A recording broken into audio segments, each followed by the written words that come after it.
Сәлем баршаға. Біз алдыңғы видеода көрсеткенде Қызылорда қаласына келген болатынбыз. Бұл Қызылордадағы микрорайон Шұғыла деп аталатын жер. Қызылорда қаласында өте көп кәрістер тұрады. Кәріс тағамдарын істейтін кафелер өте көп. Соның біреуін бүгін сіздерге көрсететін боламын.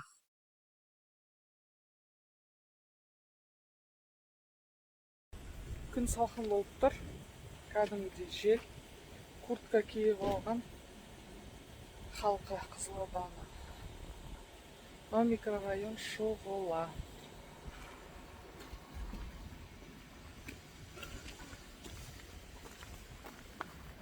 Біз Тандемун деген корейский кафеге бара жатырмыз тамақтануға. Қазір сол жерді кішкене көрсетемін сіздерге.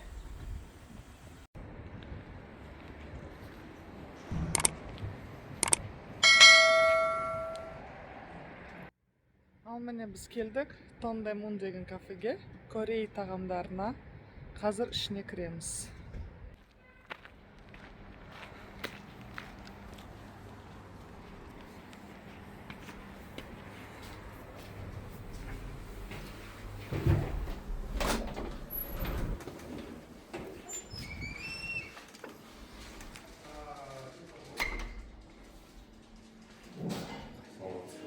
Саламатсыздар.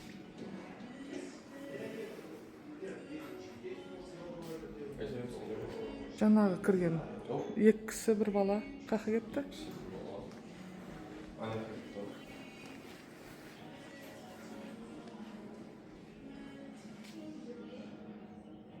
Кабинкалар платный ма? 2000 теңге.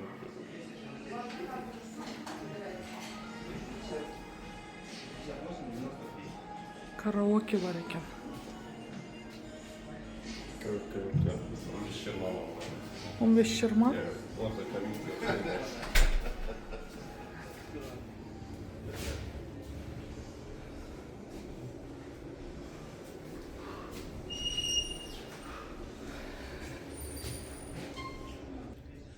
Ішін тазалап жатыр екен. Кабинкаларын көрсете алмадым.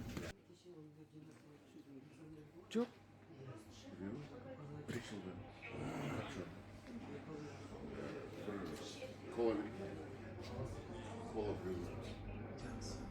Летниктері де бар екен.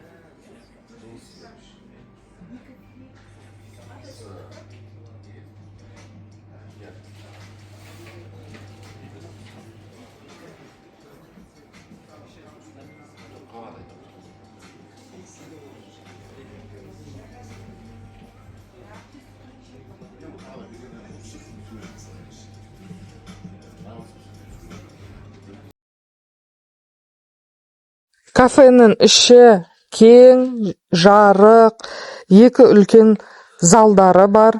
Және де өздеріміз ғана отырамыз деген адамдарға отдельно кабинка бар екен. Олардың барлығы бірақ платный. Және де 15-20 адамға арналған караоке залдары бар. Караоке залға қарама-қарсы орналасқан кабинет бар. Ол кабинеттің ішінде адамдар тек қана доставкаға жұмыс жасайды екен. Екінші общий залынан есігі бар, сыртқа қарай шығатын. Ол жерде летнигі орналасқан. Летнигінде тапшандары, столдары бар, бірақ қазір күн салқындаған үшін ол жақта ешкім отырған жоқ. Ал мынау менюлерінде басым бөлігі 90% деп айтсам да болады, Корей тағамдары. Бұл жерде рәмиондары бар, куксилері бар, неше түрлі салаттары бар, ащы сорпалары бар, өздерінің шашлыктері бар, суши роллылары бар, кішкентай балдарға арналған тағамдары бар екен, фри, пицца демекші. Хлебный нарезкалары бар, фруктылары бар екен. Ал біз өзімізге пицца, балықтан хе, және де жидкий рамион, кукси заказ бердік. Қазір соларды алып келеді, мен сіздерге көрсетемін. Әрбір столдың үстінде осындай табличка қойып қойған екен. 2 донер заказ берсеңіздер, 1 тауық етінен жасалған донері тегін беріледі екен қасына қосылып. Менің ойымша студенттерге және мектеп оқушыларына өте тиімді акция.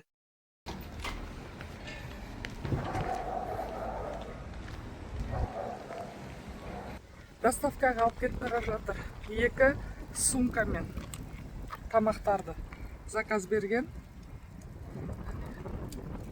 Кафе, корейский тағамдарды әне машинасына салып жатыр. Жел болып тұр дала. Қызылорда енді жел болады ғой. Біздің бірінші заказдарымыз пицца және балықтан жасалған хе келді. Өте дәмді болып көрініп тұр. Қазір жеп көреміз. Достар, мен балықтың барлық түрін жақсы көремін жегенді. Қуырылған балық, асылғаны, фиш бармақ дейді ғой, батыстағылар. Коптить етілгені, скумбрия, солить етілгендері, селедка, консерві түріндегісі жақсы көрем. Соның ішінде ең дәмдісі, маған ең қатты ұнайтыны осы хе. Бұл хе балықтан жасалады деген болмаса, балығы ішінде өте граммажы аз болып келеді. Қалғандары пияз, огурцы, зелень қосылады. Ал дәмін татып көрдім, маған ұнады. Балықтың еті өте нәзік, сірке суға жақсы маринатталған екен. Огурцылары қытырлап тұр, жіңішке қылып туралған. 10-нан 10 деген баға беремін. Келесі менің ең жақсы көріп жейтінім ол нан тағамдары. Бауырсақ, самса, шелпек, қаттама, пицца. Ондайлардан мен ешқашан бас тартпаймын. Столдың үстінде, дастарханның үстінде тұрса болды. Мен соны жеймін. Пиццасы да өте дәмді. Тестосын жұқа қылып жайған. Үстіне қойған салмаларының барлығы дәмді. Күйіп кетпей, әдемі қылып пісіріп әкелді. Өте жақсы. Бұған да 10-ға 10 деген баға беремін.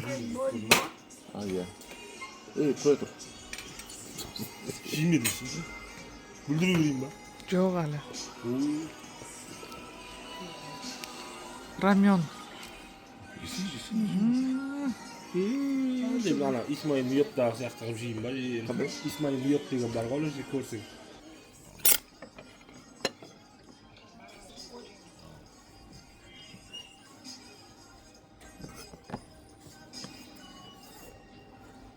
Саған Хугадағы рамен өтті ойын плотный әділеді.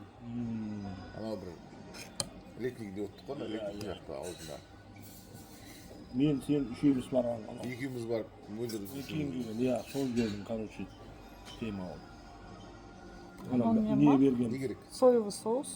Керек па? Я бар ма? Девушка, жоқ, жүрді жоқ, бұл Не?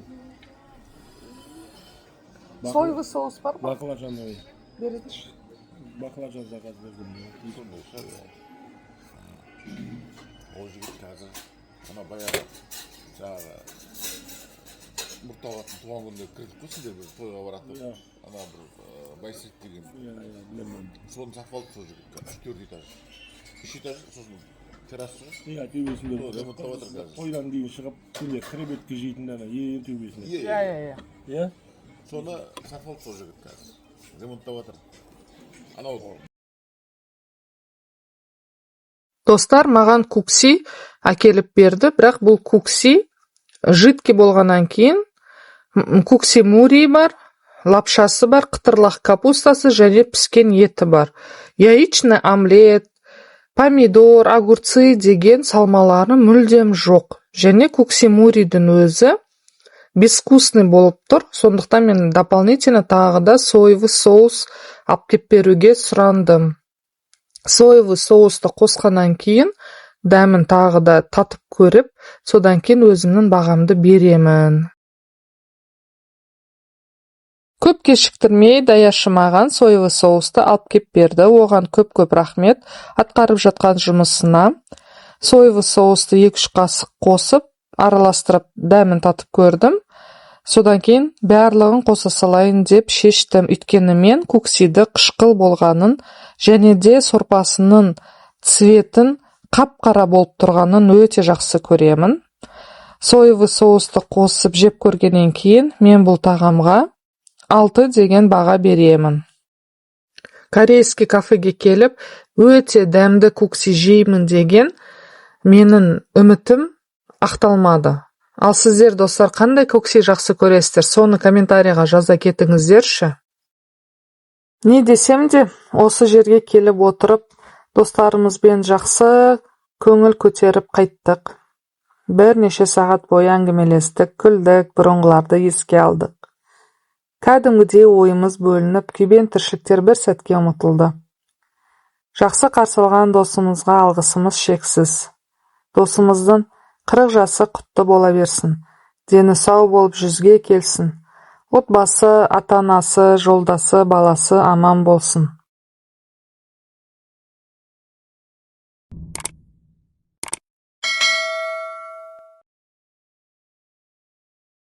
Бізде Шымкентте өзбек кухнясын мақтайды.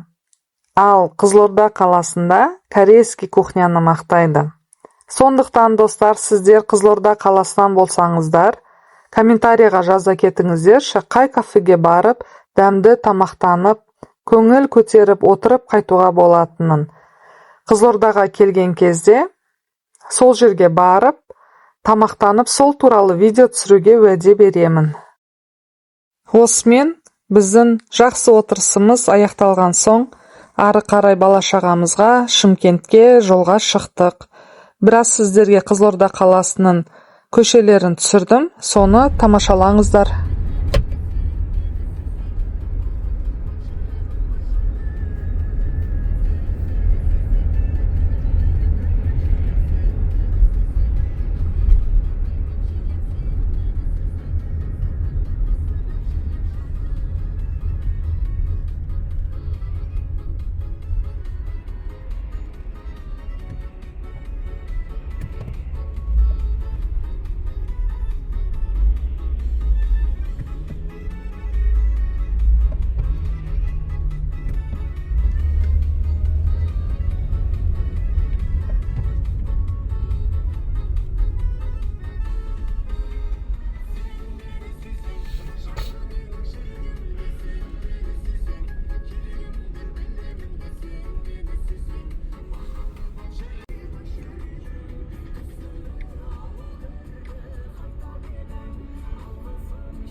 Ал достар, бүгінгі менің видеом осымен бітті.